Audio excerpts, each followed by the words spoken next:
We're in a time right now where a lot of people are saying that the UFC product we're currently getting is fucking garbage. It's trash, or it's the worst we've ever seen it, or the UFC is really falling off right now. And honestly, when you have like these really hardcore, just like that inner flame of UFC or maybe even like pro wrestling fans, shit like that, you gotta question sometimes, like, is there a bit of over complaining? Are there times where there's shit where there's an issue taken with it, or there's a shit ton of complaining about it, everything's getting taken up in storms, it's a fucking riot, and at the end of the day, maybe it isn't that big a deal? Like, I've seen cards, or I've seen incidents where I've seen fans kind of shit on things, or say this is the product declining, or the UFC is truly cooked, or shit like that, and I'm like, is it really that big a deal? So sometimes you gotta take some of that shit with a grain of salt. But when I'm really looking at the landscape of everything right now, man, and really looking at the state of the company, we're looking at how Dana is involved in 18 fucking things at once, and this doesn't seem like his top priority right now, and it just seems like the UFC's very complacent right now, and it's starting to leak into everything, and it really is a valid time for people to be like, alright, the UFC might be fucking falling off a bit. It really is a genuine fucking time of concern.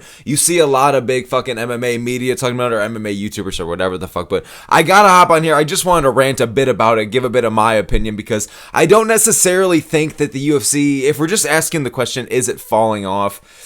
I guess it depends on the person, but me personally, like, I would say no, but we're getting there. It's starting to get worrisome, and I think that's the biggest fucking problem, because like I said earlier, the key word, complacent. It just seems like, you don't get a lot of outside factors, or like kind of like cool things outside of just the weekly, like, build up, here's the poster drop, here's the press conference, here's the fucking, the face-offs, and that's it. Like, a lot of people, it seems like even the hardcores nowadays aren't really crazy to get all watching the countdowns and the embeddeds, because don't get me wrong, especially when you're first getting into, really watching the UFC a shit ton, or really kind of watching more than just the fights, like, that shit's fun at first, but at the end of the day, like, it's not enough really to just kind of carry when they could be doing things different, you could be doing things better, they could be doing things more, like maybe incorporating like face-offs between the fighter, like you could do that with people like Bilal and Leon Edwards, you know what I mean, like two guys who aren't really trash talkers, but they have issues with each other, and that could get people hyped up for the get hyped up for the fight, which otherwise maybe wouldn't, because when you look at that shit, it's like a minus 800 odds to go to the fucking distance. It's not like that's a fight that's exactly selling shit,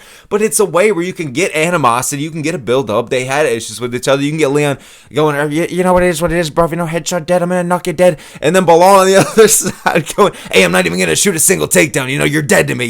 Hey, I'm bringing the Lord into this one. I'm picking you up and I'm putting you down. You're a bitch. So shit like that, man. But they just saw they tried something the other day, and it's like Patty and fucking Chandler face off, but it's really just them behind two computer screens, and there's some lady in between. I forgot her name. I'm so sorry. And they're kind of just like answering her questions directly to her. It's like they tried doing it with Taporia and Holloway too, and that was something. That was at least I kind of liked that, but here we are months and months later, and then this is what we get. It's like a 9-minute thing of them just talking to, oh my god, I'm blanking on the fucking lady's name, but you know what I'm saying, man. Like, it isn't really enough to really get you hyped up for a fight, and then them just showing their knuckles at the end. It's just like, oh, now this is gonna make me fucking smack up those 80 doubloons to see this. You know what I mean? Like, let me talk about 314 for a second, because that's an example of a really good pay-per-view, and that's a card that, like, we kind of should be getting a lot. Like, 311, they did try to hype it up, and they did try to build it up. Unfortunately, everything happened the day before. It was still a really good card, but then 312, 313, shit like that, and now you look at 315, you look at 316, you're like, this is just going to be another one of those years. Like, 314 tomorrow is great, a great main, a great co-main, a great featured fight, the prelims are pretty stacked relatively, like, the main card is fucking completely 50-50, really interesting fucking matchups. Like, imagine and that was with the pullout of Jeff Neal and Carlos Pratas. Like, imagine if we still had that fucking fight. So it's shit like that, man. It's like Volkanovski and Diego Lopez aren't even like the biggest trash talkers or pay-per-view names, but it's such like, they're good fights. There's a lot of storylines going into this. They're hard fights to predict. They're good scraps, and they mean something. Like, there's a lot of guys with rankings next to them. Like, you see so many cards nowadays where it's just like, especially the Apex, where it's just a whole lot of nothingness. And I mean that with no disrespect at all to the fighters that are fucking scrapping on those cards, especially the ones that are getting the fuck after it. Like, we just saw Torres Finney at the Apex, and he's getting a lot of shit for just completely putting on a smudge fest. I'm not talking about that kind of Apex fucking jabroni level kind of shit. I'm talking about, like, there are people who are willing to die in the fucking Apex, and they will go to war. It's like some Goku versus Frieza shit, and it's just two flyweights throwing it down in the Apex. It's fucking crazy. So I respect everyone that's going in there and trying to make the best out of it, but it's just like, the Apex cards are just so fucking weak, man. And you gotta think, like, all you need to make a good fight night, and I've been seeing a lot of people saying this lately, and I completely agree, a good main event, two kind of ranked guys, someone that kind of matters, solid co-main, just someone ranked, something, a nice featured fight. So 3 good fights, 3 solid fights, 3 ranked fights. And the rest, who gives a fuck? And like, that's really it. Like, you could kind of mix and match. You could really try and build up some names. You could really try and just make what are the best matchups here. What's going to really like put on the best fucking scraps. Look at it stylistically. Look at it momentum wise. Really try and have some fucking fun with it. It seems like nowadays they kind of just pick shit out of a hat. And it's just like, all right, send them to the Apex. And it sucks, man. And you know, I get it. It's probably, well, it is a lot more fucking complicated behind the scenes. A lot of people decline fights, shit like that, or they don't want to fight certain times or places. I get that it's hard to just get all the dream matchups to just go down, especially when you're going to places like Canada or Australia, like, and the taxes are fucking higher. They don't want to fucking go there. But at the end of the day, like, it's just, we're finally seeing now, 2025, Dana coming back to the fight nights and making them more serious. Like, it started with Seattle, you know, and then Saudi Arabia, Mexico City, London, and now all of a sudden the spring and summer we're getting a shit ton of them, and I think they're gonna come back to Chicago for a pay-per-view. Thank fucking God. And it's just like, I love to see it. They're doing Tennessee, they're doing Atlanta, they're doing Iowa, they're doing Missouri. Like, they're really coming back. And like, they were saying, Dana's been saying, yeah, what was the question since 2021? Yeah, what was the question? Yeah, we're gonna come back to the States. Yeah, this is the year we were the first to open up the doors for COVID, and now we're gonna be the first to leave it. And no, that's not the case at all. It's a few years later, and you have basketball, football, baseball, everybody the fuck, WWE even, like, everyone has been out of this Apex kind of vibe for so long now, so many years now. But Dana and the UFC, they're just clinging on to it. They just want it. Like, again, they're the first to open up the doors to bring back sports ever since the pandemic hit, and now they're the last to leave this closed fucking containment of a vibe. And I get it. They put a lot of money into it, and it was a big investment, and it paid off. But fuck, man, it's 5 years later. It genuinely, shit like the Apex, there's weak cards on it. And in terms of that, having no fans there's no energy. That's such a big part of the sport. I'm not saying you need to have a crowd to like enjoy the fights, okay? And actually, there was a pretty cool aesthetic when the Apex first started, like, especially like when you have the Gaethje versus Fergusons or the Poirier versus Hookers, like the slugfest, you could hear the fucking leather slugging, like, that shit's fucking sick, okay? But when you have just the no crowds, no energy, no momentum, and on top of that, these Apex cards are just getting stacked with nothingness. There's just no name value, there's no ranking, there's no storylines, there's no, like, you're getting like these 2 and 4 guys facing a guy who's like fucking 5 and 2, and then it's just like they're scrapping out on the prelims, life and death, and you don't know who either guy is. Even a lot of these hardcores, like, what the fuck are we getting here? And I guess, like, we're just questioning right now, what is the quality of a lot of these fight nights? What is the quality of a lot of these fights in general? Like, you know what I mean? When the UFC does matchmaking right, they fucking kill it. You can't make a script better than this. But you see so many times, so many questionable matchups or decisions. And again, it could go back to just people declining fights. Maybe that's why we get what we get. But there's just so many things where you look at it, like, it could be a pay-per-view headliner or a co-main or just like booking in general, number one contendership fights. And you're just like, why did they do this when there's these other fucking options? You know what I mean? You're seeing it notoriously right now as well with like flyweight and shit like that. But at the end of the day, man, the UFC is best at kind of saving cards last minute, kind of putting up matchups last minute, like stuff like that, saving pay-per-views in general. Like, they're very good at that kind of stuff. But it seems like, man, they're just complacent right now. They don't want to do all that extra outside promotion. They don't want to do the face-offs. They don't want to kind of just, you know, say whatever you want about, I forgot who the fuck I heard saying this, but it really made me fucking think. Or I was staring out a rainy window going, is Nina Drama all that bad? That's how you know if we're in a crazy fucking state right now. But I heard somebody saying Nina Drama is arguably doing fucking interviews better than anyone else right now, because she's actually showing personality behind the fighters. Like, I've technically seen more personality or gotten more like emotion or reaction out of a Nina Drama interview than like these actual guys. You see them at the press conferences. Yeah, what does it mean for you to be here? What does it mean to face this guy? What is it going to do for your legacy? Shut the fuck up, dude. You get it constantly, and then these countdowns, you know, and you're seeing, you know, the embeddeds, and it's just like 3:14, it's Volkanovski fight. They're like, oh, you know, I'm going to go out there, you know, I'm happy to be here. I'm going to do some cooking with Volkafter, and we're going to get it done. Bringing the belt back for the Aussies. It's just like, you just need a little something, man, at least with shit like Nina Drama. And it's crazy to say, like, I'm not a fan. The lady genuinely is a lot more on the annoying side of the spectrum than not. But at the end of the day, like, she's actually bringing out personality. She's actually bringing out, like, some interesting aspects to these guys that you don't fucking think about or question it, or just making it a little more fucking fun. I want those interesting aspects to it, man. Like, let's fucking have a little laugh here and there. Let's fucking make shit a little different. Let's actually try and just do shit when you don't have to. It seems like the UFC is so complacent with the numbers they're getting, whether it be from pay-per-views or views on YouTube or just like how, whatever dough they're bringing in, whatever doubloons they're bringing in.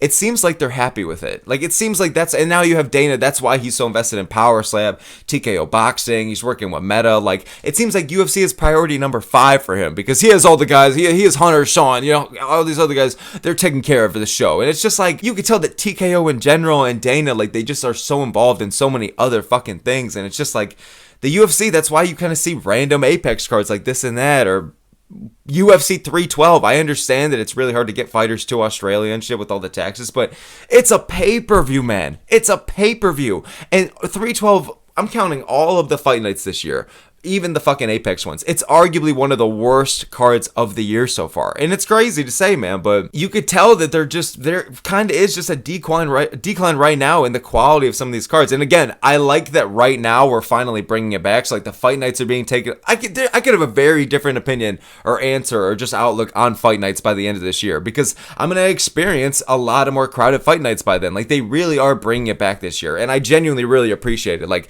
they're making great main events. They're putting a lot of effort into actually building main cards and prelims. They're actually trying to put on entertaining fights for people, like, in front of the fans. I actually really respect and I can appreciate that from Uncle Dana and all you motherfuckers. So thank them for that. But at the end of the day, like, it took so many years later to the point where people are just so frustrated now, man. Like, 2024 kind of hit hard for people, all right? Like, it was a time with some very questionable matchmaking or a lot of just kind of letdowns. And we had, thankfully, guys like Topuria or Pereira that were kind of running the show and saving things. But I mean, this will be a kind of transition here into talking about just like the champions and just like the state of stars. Like, are there really any stars right now? We have Pereira and we have John Jones.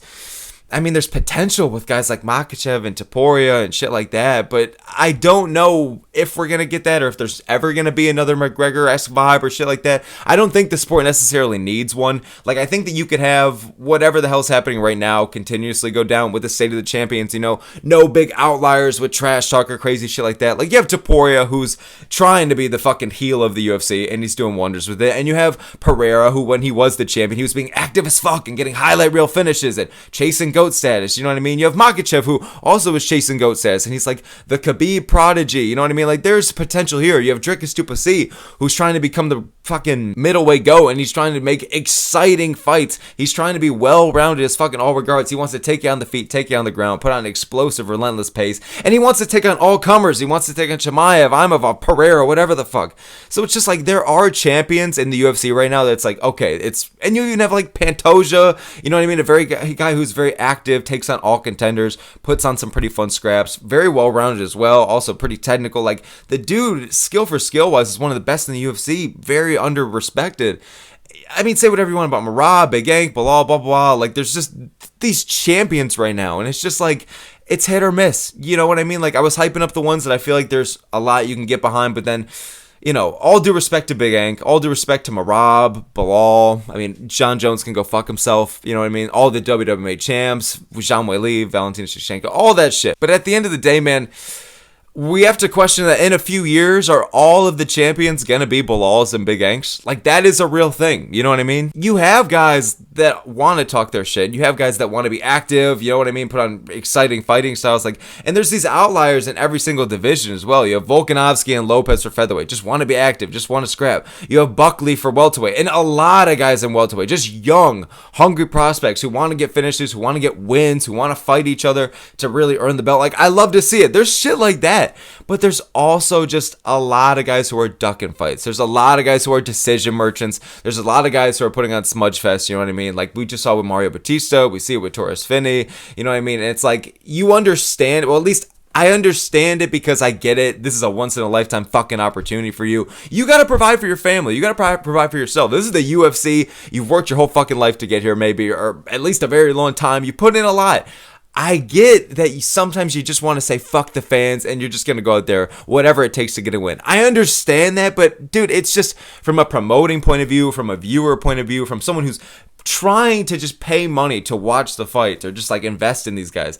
It's so frustrating that we're kind of moving more towards a style where it's just like we're seeing a lot of that. We're seeing a lot of smudge fest. And it's unfortunate because when you get higher up in quality with competition, you see a lot more decisions. You see the risk of, kind of a lot of fighters being a lot more cautious, wanting to avoid getting in the pocket, really maintaining the distance. Like, because these guys, when they're so fucking elite, like, it really is so much harder to figure them out. It's harder to take them out of there by fucking knockout or sub. It's a lot easier to do that on the regional scene or the prelims or just like these kind of like lower ranked matchups. But we're seeing it nowadays. Like, the sport is just evolving so much and so fast, and the talent is deeper than it's ever fucking been. Skill for skill wise, the UFC is the best it's ever been. I understand some of these champs are less entertaining than others, all right? Some of them put on some fucking duds. But at the end of the day, like, even take the guys that you could say are boring, you know what I mean? Like, I think that they're underratedly entertaining, but I understand the accusations of, like, Big Ank or Bilal or Merab or shit like that. But at the end of the day, like, you can't deny they're the best in their division. They are the best in the fucking world right now for that weight class. Like, Merab's cleared out a bunch of the bantamweights. Bilal's done the same. Big Ank just took out fucking Pereira, you know what I mean? And he's arguably I should say almost undefeated besides the big bag mighty Paul Craig. So it's like these guys that are winning the belt, it means so much. It's the highest level of the sport, especially nowadays. But in terms of star power, I don't think there's a lot besides Pereira and John fucking Jones. And Jones has one fight left, if any. And everybody, well, a lot of people fucking can't stand the guy, me included. He does somehow have that fan base, all right? It's the fan base that were people that were rooting for him and booing Cormier when Cormier was still around. And he was the fucking heel. Are you bag junkie? Fuck this guy, dude, bro. John Jones, look at this. A guy who Dana is just like putting so much hype into and so much investment. It's like, yeah, what was the question? Yeah, Jones is pound for pound, blah, blah, blah. It was such a big talking point of last year. And even this year, you see these interviews. He's trying to like talk about Aspinall and John, but it's only just John. And this is a guy who's completely just doesn't give a fuck right now about the division or Aspinall or Dana or whatever the fuck. I get it, but at the end of the day, he only gives a fuck about himself and his legacy, and he doesn't give a shit about any of this. And for Dana to put so much into him and not promote a guy like Aspinall, who should be everything you want in a champion. He's young, he's explosive, he's racking up so many finishes, he's knocked out or finished just over half of the top 10. Like, he's a guy that wants to be the heavyweight GOAT, knows how to talk shit, but also is very humble at the same fucking time. Like, he just wants to be the best in the world. He's explosive and entertaining as fuck and has a whole nation behind his back. That's who Dana should be promoting. And he's young. He's gonna be here for years to come. And Dana can't even get it. Like, these guys like Steven Smith or whatever the fuck, all these guys are asking him questions. How do you feel about Tom Aspinall? Yeah, what was the question? Yeah, John Jones. Yeah, he's the best in the fucking world. There's no doubt about it. The kid has potential. Get the fuck out of here with this. Like, Dana is just under promoting these guys. Like, there's exciting fighters in the UFC, like a Yuri Prochazka or Tom Aspinall or shit like that, or Dricus du Plessis or shit like that. Islam Makhachev even, maybe. There's just entertaining guys who just, they'll get overlooked. And Dana is just, he only will talk about the same three fighters. It's Pereira, it's O'Malley, and it's John Jones. Those are the only ones you'll see him kind of going out there. And I get it. You got to invest in your stars hard, but it's like you have so much potential with a lot of other guys. Like, Topuria is a walking just potential of a future of the UFC. And I get that he says he wants to retire by 30. Hopefully that's not the done fucking deal, but it's shit like that, man. Like, there's so many young guys on the rise right now, and it's just like so much potential here. And maybe, the UFC knows a lot more than I do about this shit, all right? Maybe it's gonna develop naturally. Like, the old heads will make their way out, the new stars, it's just gonna happen naturally. Maybe there's no need for concern. It'll just happen, you know?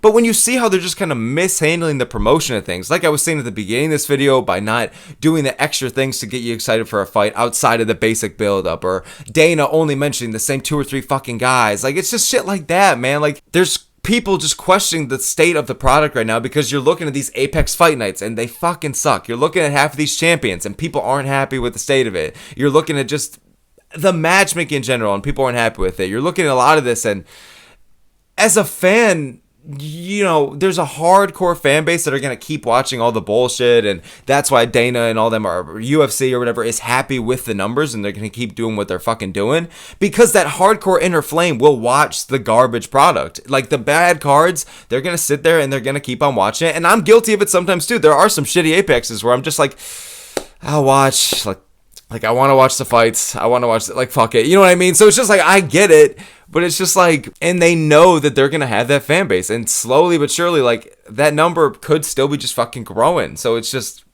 they're gonna keep doing it. But again, I can appreciate that you have like a 311 or a 314 and hopefully a 317 really stacked pay-per-views, and I appreciate how they're making state fight nights or just like coming back to places like Mexico or London, like with crowds, and they're coming back to a bunch of places in the summer, I think, too, like with fucking, it's wherever like Rafael Fiziev's from or some shit like that, Azerbaijan, I'm botching the name, but whatever, they're taking everywhere back. They tried doing it with Qatar, they're taking places back, man. I fuck with it, but at the end of the day, with half of these matchups, with half of the matchmaking, with the Apex still being here, the Apex, just get rid of it. There's no good to it. Just get rid of it in general. Unless you take 6 months to reconstruct the thing and you put like maybe 1,000 or 2,000 fucking people in there, get rid of it. There's no purpose.